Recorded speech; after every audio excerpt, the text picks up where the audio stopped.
Hola, bienvenidas a ambas. Hola, ¿Cómo están? Muy bien. Gracias por venir. Vamos a presentar primero a Adriana Amado, investigadora de la UBA, analista política. Gracias por venir, Adriana. Un gusto. Y presentamos a Yanina Tuñón, coordinadora del Barómetro de Deuda Social de la Infancia de la UCA, de la Universidad Católica Argentina.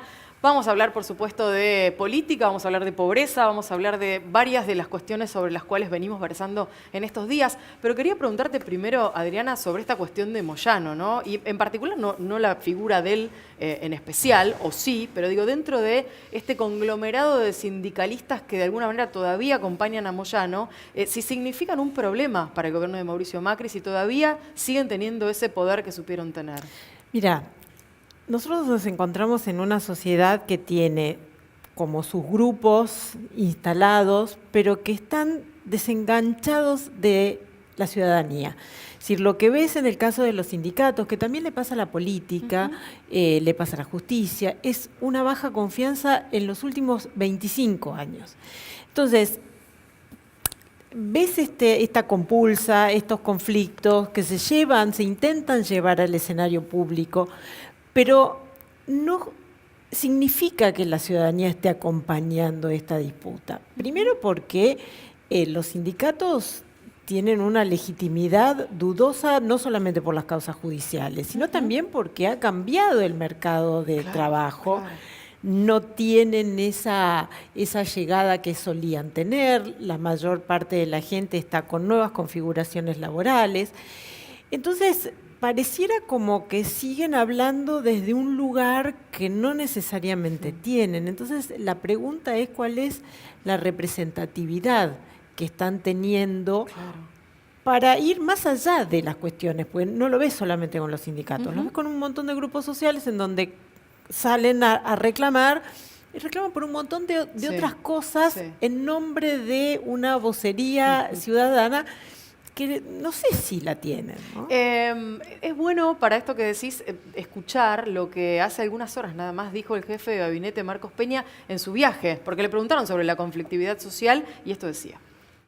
Argentina, for all of you that you know in Buenos Aires maybe, you'll see that we are one of the few cities in the world where in the morning news you have the weather and you have the map of different road protests.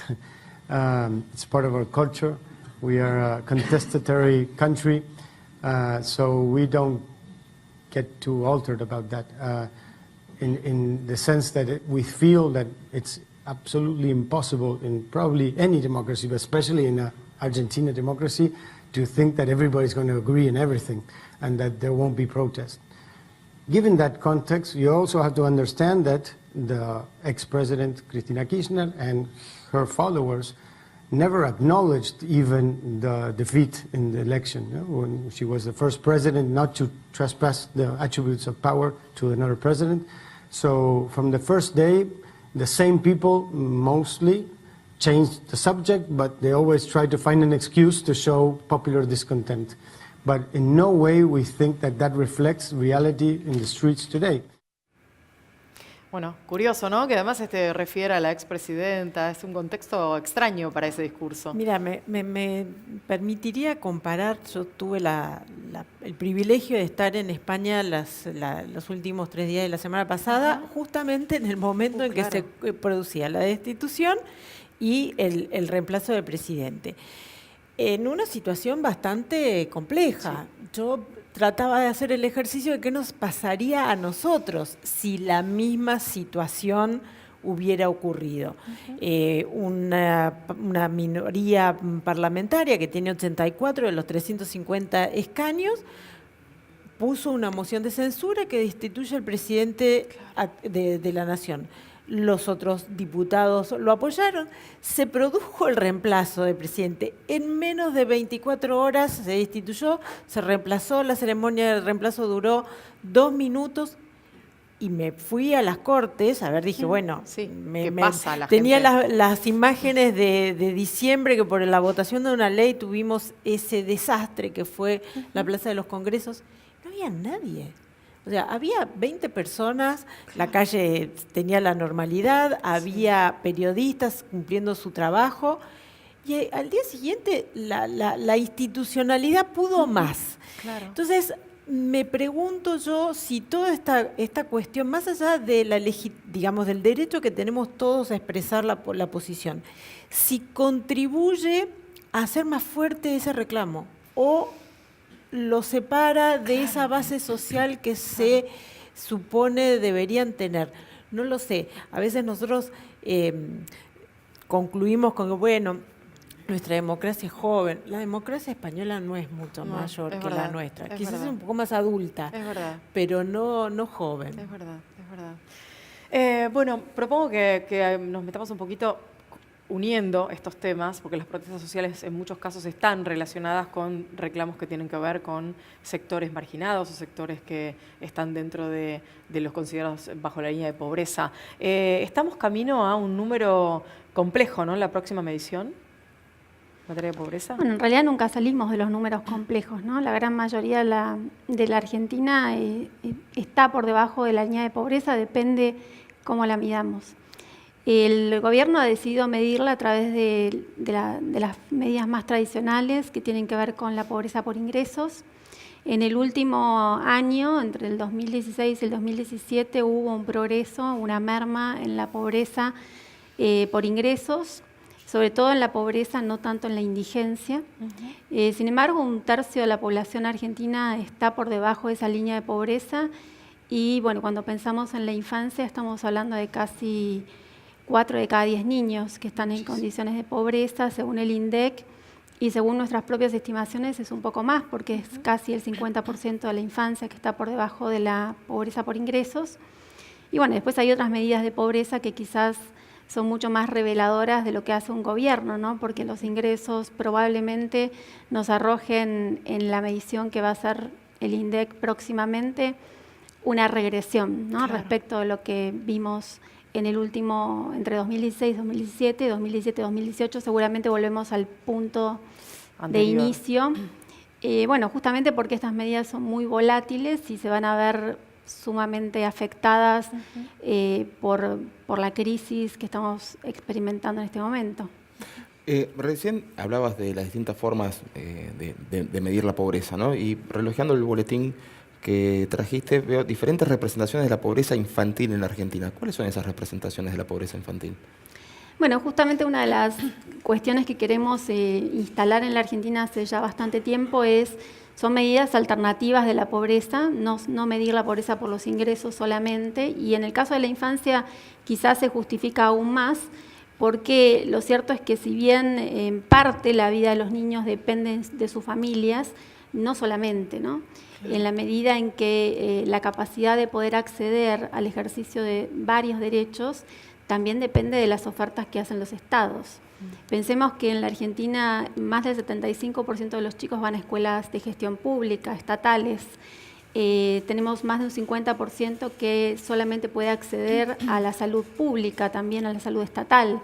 En ese sentido, fíjate que hay dos recursos muy significativos que no dependen de los ingresos de los hogares, dependen de las ofertas de los estados. Claro.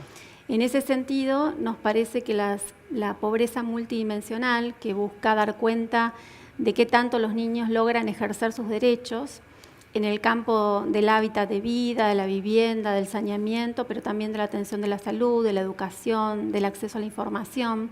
Son distintas dimensiones en las cuales vemos que la pobreza es mucho más estructural, que afecta a muchos más niños, porque 6 de cada 10 niños están privados en el ejercicio de alguno de estos derechos, y estos derechos no se ejercen solamente mejorando los ingresos de las familias, ¿no?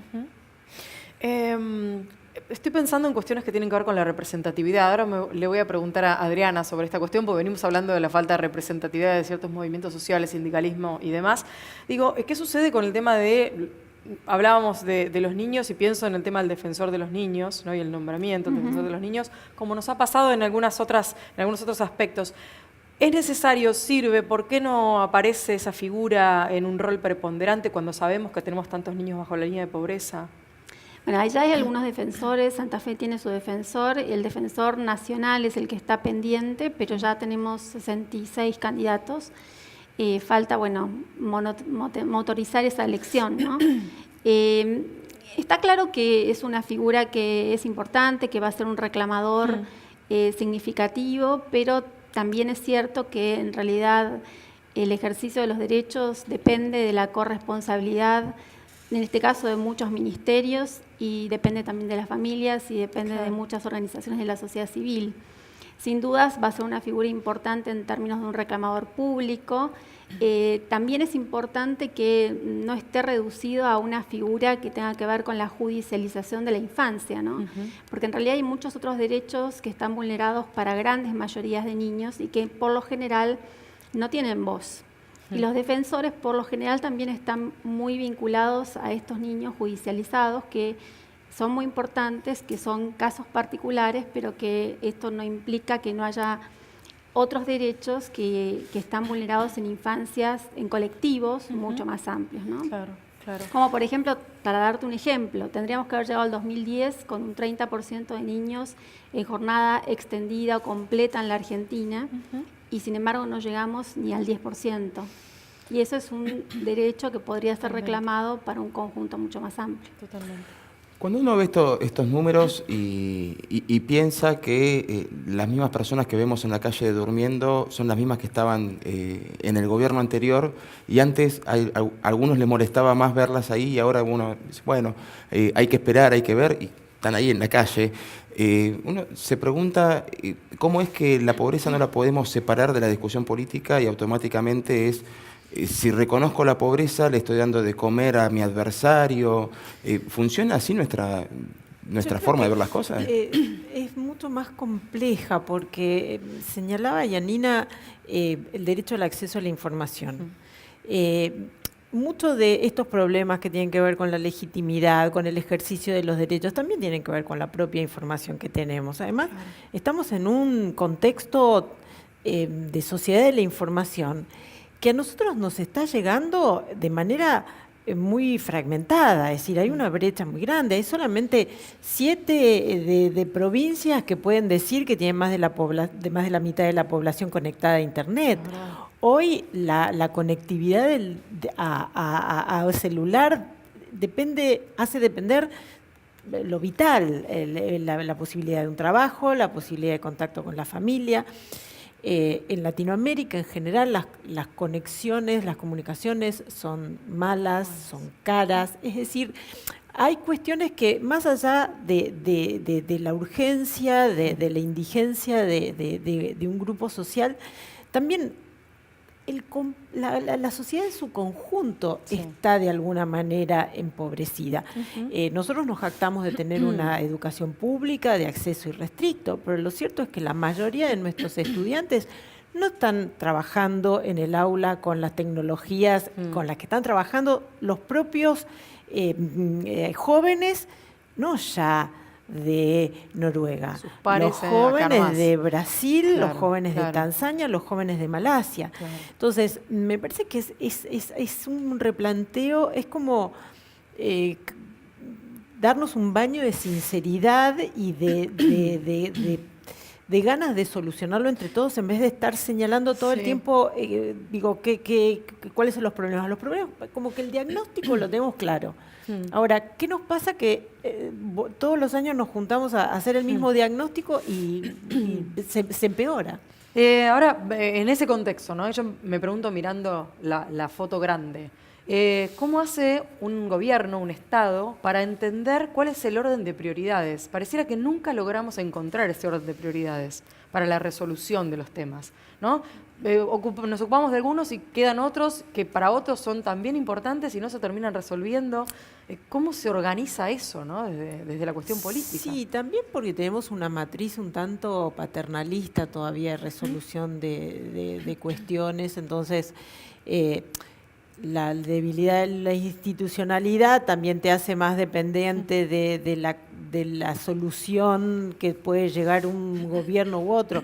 El tema de la pobreza ya no es una responsabilidad de un gobierno, ni de este, ni del anterior de todos, es un problema de la sociedad. El tema educativo también, en nuestra, digamos, nos pasa también la paradoja de que nos quejamos de la educación, pero cuando hablamos de la educación de nuestros hijos, decimos, no, ellos van a un buen colegio y ya está. Entonces decir, bueno, ¿dónde está el problema a resolver?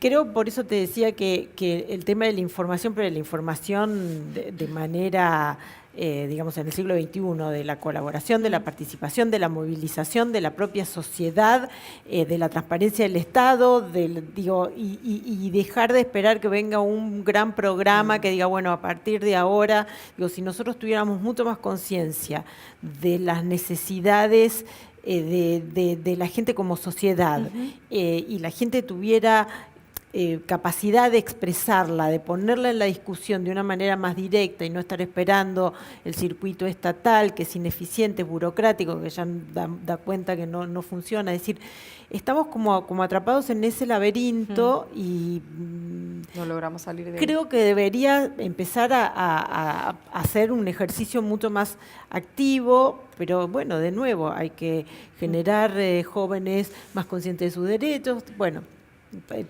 es un poco poner a funcionar esa rueda, ¿no? Poner a funcionar esa rueda desde una lógica más de responsabilidad ciudadana y de fortalecimiento de organizaciones de bases que no necesariamente son esos sindicatos decadentes, complicados, con falta de legitimidad. Claro. Eso existe, porque de hecho vos vas a los barrios y hay organizaciones con mayor o menor grado de informalidad que están sosteniendo ese tejido social. Sí.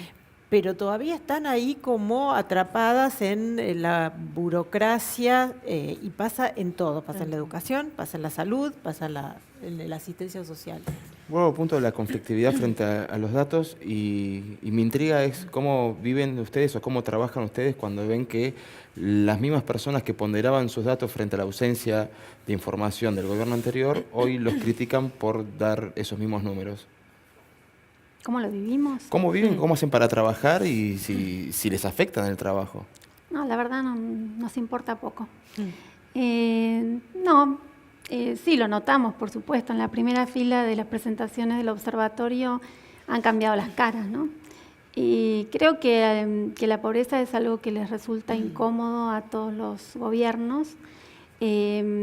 Está claro que hay una diferencia entre el gobierno anterior y este, que es que tiene sus propias cifras de la pobreza y que hay un INDEC que está trabajando de manera autónoma. En ese sentido creo que hay un cambio diferente, hay también un reconocimiento de la pobreza y hay un objetivo por reducir la pobreza. Creo que con un programa como el Observatorio quizás no nació para medir la pobreza en términos tradicionales, es una tarea que se asumió en una coyuntura. Estamos quizás para dar luz sobre otros aspectos de la pobreza que son los que hoy estamos tratando de instalar y que procuramos que el gobierno también los asuma, porque de alguna manera también permitiría evaluar mejor la política pública, ¿no? Pero sin dudas en situaciones como la actual, en donde las crisis golpean fuertemente a las infancias, está claro que los estados tienen una responsabilidad muy importante, porque las pérdidas que se producen cuando uno es niño son muy distintas a cuando uno es adulto. Y en ese sentido, el gobierno y el Estado argentino no tienen políticas contracíclicas que protejan especialmente a las infancias. Entonces, cada crisis va a dejar a muchos niños y a generaciones que van a tener que ser sostenidas a lo largo de su vida, justamente porque sus trayectos se ven truncados en muchos aspectos. Claro. Tomando esta respuesta de Yanina y pensando en las cuestiones más del análisis político, me acordaba, y nos acordamos todos seguramente, de la frase del presidente Macri diciendo quiero que me recuerden por terminar con la pobreza o por bajar la pobreza. ¿Se fue demasiado ingenuo desde la matriz de Cambiemos, digamos, en la conformación de la coalición a la hora de determinadas variables a resolver? Y así como pienso en la pobreza, pienso en la inflación y algunas otras cosas que termina manifestando el presidente, pensé que iba a ser más fácil. Es complicado en el sentido de la comunicación política es siempre enunciativa y desiderativa y se plantea los grandes objetivos utópicos. La pregunta es qué hacemos con eso. Si vos lo ves a la sociedad, el discurso no fue creído nunca. Por esto que te decía, Claro. si vos ves la confianza en las instituciones políticas, es bajísima en las últimas 2 décadas y más atrás. Eso significa que digan lo que digan, hay mucha gente desenganchada de esto. También vos ves en los comportamientos electorales que más allá de los extremos más acomodados a una u otra posición, hay una gran parte de la sociedad, que es casi el 50%, que oscila. Entonces, me parece que hay que, digamos, por ahí nosotros desde los medios deberíamos empezar a tomarnos el discurso político con la misma liviandad que se lo toma la sociedad. A veces nosotros nos quedamos alrededor de esas cuestiones que no son más que, como te decía, Discursos. enunciativa. Y si ves, digamos, lo que de eso recibe la sociedad, o lo que lo cree, o lo que dicen las encuestas, vas a ver que se toma con mucho menos relevancia que lo que después el periodismo lo toma como si fuera un compromiso. Claro. Digo, pasa lo mismo con las promesas electorales, ¿no? Dice, Claro. porque ustedes reclamaron. Y generalmente el que le reclama la promesa electoral es el que no lo votó, es el de la oposición. Entonces ahí también tenés una contradicción. Claro. Creo que justamente lo que nos está mostrando, y no es solamente en la Argentina, también es un fenómeno en todo el mundo con la emergencia de estas figuras alternativas, de estos personajes que resultan tan incómodos, tan planteados desde fuera del sistema, que digo, no lo leería como un apoyo de la sociedad ese fuera del sistema, sino como un resquebrajamiento de aquel sistema de comunicación política, Claro, claro. de promesas electorales y de buenas intenciones, que es justamente lo que genera este escepticismo ciudadano en todas las sociedades. Vuelvo a lo que marcabas respecto de lo que viviste en España hace poco. ¿No hay como una desconexión histórica entre los argentinos y a quién están votando? Porque en las presidenciales es como que lo tenemos todo claro. Ahora, los diputados para nosotros no nos representan. Es algo como que está instalado culturalmente, que no hay representatividad para nosotros. Entonces no estamos representados por los sindicatos, no estamos representados por los diputados.